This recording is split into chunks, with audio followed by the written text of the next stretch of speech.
Assalamualaikum warahmatullahi wabarakatuh. Eh, Kembali lagi bersama saya Nasaruddin Silululi, Direktur Eksekutif Muda Adonara. Pada pertemuan kali ini saya ingin membahas dan membedah bolehkah perang tanding Sandosi diselesaikan dengan hukum adat Kakan Kiru Arin bagian dalam istilah Lam Holot, dan bagaimana nasib hukum nasional atau hukum positif kita. Nah, Wakil Bupati Flores Timur Ago Aspayamboli berpendapat bahwa untuk penyelesaian konflik atau perang antara suku antar kampung di Lama Holot harus melalui pintu budaya Lama Holot Kakan Kiru Arin Baki. Artinya kita semua ini bersaudara, saudara Kakan Arin, dan saudara karena kita adalah Lama Holot dan dimateraikan dalam koda Kakan Pakan Arin Lola. Nah, menurut beliau bahwa pengadilan itu bukan satu-satunya pilihan baik di Lam Holot karena selalu menyisakan bayang-bayang musuh atau bahasa Lam Holotnya karena tuh yang bisa jadi potensi konflik itu akan baru muncul lagi. Tetapi dalam pernyataan di akhir beliau mengatakan bahwa kesepakatan itu tentunya akan dimateraikan dengan hukum positif berupa berita acara dan dimateraikan secara adat dengan darah hewan untuk kesepakatan damai turun-temurun atau bahasa setempat disebut dengan Nayambaga dalam istilah bahasa Lama Holot. Nah, saya melihat ada sebuah kontradiktif bahwa pernyataan Wakil Bupati Flores Timur ini di satu sisi dia mengamini bahwa penyelesaian konflik yang terjadi di Sandosi ini harus melalui mekanisme hukum adat Lam Holot, tetapi di samping juga beliau mengatakan bahwa pengadilan tidak menjadi salah satunya pilihan baik di Lam Holot karena selalu menyisakan bayang-bayang musuh atau bahasa Lam Holotnya akan netung. Tetapi ada kontraproduktif yang muncul di kita. Bagaimana kemudian kita menyelesaikan konflik itu dengan mekanisme hukum adat, tetapi di sisi lain dalam proses dan tahapan penyelesaian proses hukum adat itu kemudian dia bisa dimateraikan dalam bentuk dalam bentuk hukum positif berupa berita acara dan dimateraikan secara adat. Nah, ini kan ada sebuah kontradiktif. Kalau saya bisa menyebutkan ini adalah sebuah kesesatan berpikir Wakil Bupati Flores Timur. Nah, bagaimana kita melihat asas legalitas dari hukum pidana, bahkan hukum adat itu sendiri. Saya ingin memulai dari asas legalitas dalam hukum pidana. Nah, dalam hukum pidana dikenal suatu asas yang bernama asas legalitas yang diatur dalam pasal 1 ayat 1 Kitab Undang-Undang Hukum Pidana atau KUHP yang berbunyi, suatu perbuatan tidak dapat dipidana kecuali berdasarkan kekuatan ketentuan perundang-undangan pidana yang telah ada.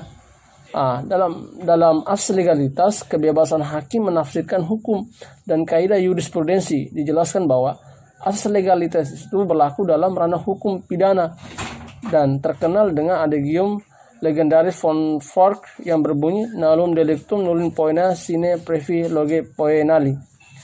Secara bebas adagium tersebut dapat diartikan menjadi tidak ada tindak pidana atau delik atau tidak ada hukuman tanpa didasari peraturan mendahulunya. Secara umum von Fork membagi adagium tersebut menjadi 3 bagian. Yang pertama, tidak ada hukuman kalau tidak ada undang-undang. Jadi tidak ada orang itu dihukum kalau kemudian tidak ada aturan atau undang-undang yang mengaturnya. Yang kedua adalah tidak ada hukuman kalau tidak ada kejahatan. Tidak ada kemungkinan tidak ada hukuman kalau tidak ada kejahatan. Yang berikutnya yang ketiga adalah tidak ada kejahatan kalau tidak ada hukuman yang berdasarkan undang-undang. Jadi menurut saya bahwa hukum positif di Indonesia itu adalah seorang baru bisa dipidana jika telah ada aturan tentang perbuatan tersebut. Prinsip ini merupakan prinsip asas legalitas. Nah, bagaimana kita melihat asas legalitas hukum pidana dan asas legalitas hukum adat? Maka ada sebuah ulasan penting bagi kita untuk kita memahami bahwa legalitas hukum adat itu menjadi pertimbangan. Yang pertama adalah asas legalitas dalam hukum adat juga diakui pengakuan akan hukum adat ini. Nah, ini terdapat dalam pasal 18B ayat 2 Undang-Undang Dasar 1945 yang berbunyi, negara mengakui dan menghormati kesatuan-kesatuan masyarakat hukum adat beserta hak-hak tradisionalnya sepanjang masih hidup dan sesuai dengan perkembangan masyarakat dan prinsip negara kesatuan Republik Indonesia yang diatur dalam undang-undang. Nah, selain itu dalam memutuskan perkara, seorang hakim juga wajib menggali, bahkan mengikuti dan memahami nilai-nilai hukum dan rasa keadilan yang hidup dalam masyarakat. Nah, putusan pengadilan selain harus menguatkan alasan dan dasar putusan, juga memuat pasal tertentu dan peraturan perundang-undang yang bersangkutan atau sumber hukum tak tertulis yang diajukan dasar untuk mengadili. Nah, dalam putusan-putusan itu saya meminjam pernyataan guru besar Fakultas Hukum Universitas Diponegoro Semarang, Pak Nyoman Serikat Putrajaya, mengatakan bahwa sumber hukum pidana di Indonesia bukan hanya pidana tertulis tetapi juga pidana tidak tertulis. Artinya secara formal ketika Belanda memberlakukan Wetboek van Strafrecht for Nederland Indie pada 1 Januari 1918, hukum pidana adat memang tidak diberlakukan, tetapi secara material tetap berlaku dan diterapkan dalam praktik-praktik peradilan di Indonesia. Nah, masih bersambung yang di atas bahwa setelah kemerdekaan, pidana adat mendapat tempat lewat Undang-Undang Darurat Nomor 1 Darurat 1951 tentang tindakan-tindakan sementara untuk menyelamatkan kesatuan susunan kekuasaan dan acara peradilan. Nah, ini termuat dalam Undang-Undang Darurat Nomor 1 Tahun 1951. Pasal 5 ayat 3 huruf B Undang-Undang Darurat 1951 menjelaskan tentang pidana adat yang tidak ada bandingan dalam KUHP, pidana adat yang ada bandingan dalam KUHP, dan sanksi adat. Sanksi adat dapat dijadikan pidana pokok atau pidana utama oleh hakim dalam memeriksa dan mengadili perbuatan yang menurut hukum yang hidup dianggap sebagai tindak pidana yang tidak ada bandingan dalam KUHP. Artinya, dalam pidana adat juga menginformasikan bahwa salah satu putusan yang menghargai pidana adat menurut Profesor Nyoman Serikat adalah putusan Mahkamah Agung nomor 900 kalau tidak salah 984K garis miring PID garis miring tahun 1996. Kalau tidak salah tanggal 30 Januari 1996. Nah, dalam putusan ini majelis hakim menyatakan bahwa jika pelaku dader perzinahan telah dijatuhi sanksi adat ataupun mendapat reaksi adat oleh para pemangku desa adat, di mana hukum adat masih dihormati dan hidup subur, maka tuntutan oleh jaksa harus dinyatakan tidak dapat diterima. Nah, pada putusan di atas ini menunjukkan bahwa Mahkamah Agung mengakui eksistensi hukum pidana adat beserta reaksi adat yang masih hidup dalam masyarakat Indonesia. Selain itu, hukum pidana adat termasuk hukum yang hidup. Ia bisa menjadi sumber hukum yang lain. Nah, pertanyaannya adalah apakah jika telah mendapat sanksi dari hukum adat dalam mekanisme lamholot kakan kerun arin baki masih dihukum hukum positif Indonesia?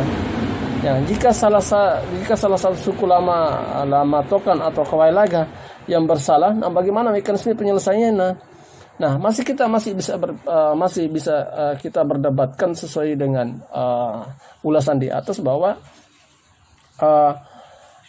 hakim adat minta pengakuan dari negara. Wakil Ketua Pengadilan Negeri Jakarta Utara pada waktu itu Ibu Lilik yang menjabat saat itu menjelaskan bahwa sebenarnya lembaga adat diakui dalam sistem peradilan Indonesia. Pengakuan dapat dilihat dari hakim-hakim yang telah menggali nilai-nilai adat ketika membuat putusan. Nah, Ibu Lilik juga mengatakan bahwa model penyelesaian itu adalah bila sebuah kasus selesai di lembaga adat, maka harus itu sudah dianggap selesai. Dan bila ternyata tidak selesai juga, baru kemudian berjalan ke pengadilan nasional. Dan sebenarnya pengadilan itu sudah mengakui itu beberapa tahun yang lalu. Nah, menurut Ibu Lilik, ketika menjadi hakim pada waktu itu, dia merujuk pada jurisprudensi putusan Mahkamah Agung nomor 1644 K garis miring PID garis miring tahun 1988 terhadap sebuah kasus di Kendari pada waktu itu, walaupun kondisi ini berbeda dengan kondisi yang terjadi di Sandosi, yaitu perang suku atau perang tanding yang terjadi di sana. Bahwa Ada sebuah kasus di Kendari, Sulawesi Tenggara. Kasus ini berawal dari perbuatan asusila seorang di desa Paranua, Kecamatan Unaha, Kodai, Kendari yang ditangani oleh kepala adat Tolake. Nah, kepala adat Tolake ini menjatuhkan vonis kepada pelaku berupa sanksi adat prohala. Dalam istilah di sana, pelaku harus membayar seekor kebau dan satu membayar seekor kebau, satu pis kain kaci. Pelaku kemudian mematuhi sanksi itu. Nah, sayangnya meski sudah selesai di tingkat lembaga adat, kasus ini tetap ditangani oleh kepolisian dan merujuk pengadilan negeri. Di Pengadilan Negeri Kendari juga, majelis hakim menegaskan bahwa secara sah dan meyakinkan melakukan tindak pidana adat memperkosa. Nah, majelis juga menolak pembelaan terdakwa bahwa pengadilan negeri seharusnya tak mengadili kasus ini lagi karena sudah diselesaikan lembaga adat. Nah, argumen nebis indem juga ditolak oleh pengadilan. Nah, masih lagi di sana bahwa di pengadilan tinggi majelis hakim menguatkan putusan pengadilan negeri. Majelis hakim menyatakan bahwa terdakwa dihukum karena bersalah melakukan perbuatan pidana adat siri. Uniknya di tingkat kasasi Mahkamah Agung justru membalik semua putusan pengadilan negeri dan pengadilan tinggi tersebut. Nah, Mahkamah Agung berpendapat bahwa terdakwa telah menjalani sanksi adat berupa membayar seekor kebau dan satu pis kain kaci. Karenanya pengadilan negeri dan pengadilan tinggi seharusnya tak lagi berwenang menjatuhkan hukuman kepada saudara terdakwa. Nah, masih pada putusan Mahkamah Agung tersebut yang menyatakan bahwa hukuman adat tersebut adalah sepadan dengan kesalahan terhukum, sehingga menurut ketentuan pasal 5 ayat 3 huruf B Undang-Undang Darurat ayat 1 tahun 1951, terdakwa tidak lagi dijatuhi hukuman pidana lagi oleh pengadilan. Jadi menjawab pertanyaan di atas topik besar kita, apakah persoalan perang tanding di Sandosi itu bisa diselesaikan di tingkat adat Kakan Kiru Arin Baki dalam istilah lama holot, dan bagaimana dengan posisi hukum nasional atau hukum positif kita. Nah, dengan berdasarkan penjelasan di atas tadi, saya ingin menyimpulkan bahwa hukum pidana adat diakui sebagai sumber hukum dalam memutus perkara pidana oleh hakim. Di samping itu, lembaga adat yang menjatuhkan pidana adat diakui dalam sistem peradilan Indonesia, sehingga bila kasus perang tanding antara suku Lama Tokan dan Kawailaga yang terjadi di Sandosi ini, kalau diselesaikan dengan lembaga adat Lama Holot, maka kasus itu sudah dianggap selesai. Nah, tetapi bila ternyata tidak selesai juga di lembaga adat Lama Holot, baru kemudian berjalan ke mekanisme peradilan nasional. Nah, pandangan saya, di samping musyawarah harus dilakukan antara suku atau kampung melalui jalan musyawarah damai, Pupuk Kodaga dan Gahing Kirin, supaya ke depan jika ada masalah tidak boleh lagi menyelesaikan dengan cara perang tanding yang memang memakan korban. Nah, kata dengan metode penyelesaian lewat adat Lama Holot juga dengan istilah Nayumbayan Belen atau perjanjian damai besar. Tetapi juga tidak mengesampingkan atau mengabaikan hukum positif yang berlaku di negeri ini, sehingga ke depan kita ketika ada konflik yang mencuat ke permukaan, proses penyelesaian tidak hanya lewat mekanisme adat setempat, tetapi juga prosedur hukum positif juga harus dilalui. Ini penting untuk menghadirkan rasa keadilan untuk kedua belah pihak yang berkonflik atau bertikai. Seperti pepatah Latin mengatakan bahwa fiat justice res coelum, bahwa meski langit runtuh, keadilan ini harus ditegakkan. Nah, mudah-mudahan persoalan terkait dengan bagaimana mekanisme penyelesaian konflik yang terjadi di Sandosi ini boleh lewat mekanisme ada, tetapi tidak juga, jangan kemudian mengesampingkan hukum positif atau hukum nasional yang ada di Republik ini. Demikian, itu adalah ulasan singkat dari saya. Mudah-mudahan ini menjadi donasi pemikiran untuk kebaikan kita bersama di Flores Timur, Adonara khususnya di Sandosi. Mudah-mudahan ini bisa teratasi dengan cepat. Demikian dari saya. Assalamualaikum warahmatullahi wabarakatuh.